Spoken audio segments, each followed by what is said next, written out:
आखिर क्यों उठी सचिन और रेखा को राज्यसभा से निकाले जाने की मांग? किसने की सचिन तेंदुलकर और रेखा को राज्यसभा से निकालने की मांग? संसद में सांसदों का गायब रहना कोई नई बात नहीं है। संसद से सांसदों की गैर हाजिरी का मुद्दा अक्सर गूंजता रहता है। एक बार फिर ये मुद्दा जोर से उठाया गया है और इस बार निशाने पर थे राज्यसभा के दो मनोनीत सांसद सचिन तेंदुलकर और रेखा। राज्यसभा में मनोनीत सांसद सचिन तेंदुलकर और रेखा की गैर हाजिरी का मुद्दा संसद में एक बार फिर गूंजा। सचिन और रेखा की अनुपस्थिति का मुद्दा उठाते हुए एसपी सांसद नरेश अग्रवाल ने कहा कि जब सचिन और रेखा संसद में आते ही नहीं तो क्यों न दोनों की सदस्यता रद्द कर उन्हें सदन से निकाला जाए।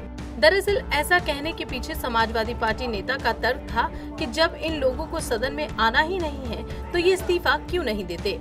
नरेश अग्रवाल यही नहीं रुके, उन्होंने कहा कि दोनों को उसी तरह सदन से बाहर का रास्ता दिखाया जाए जैसे कि डिफॉल्टर विजय माल्या के केस में किया गया था।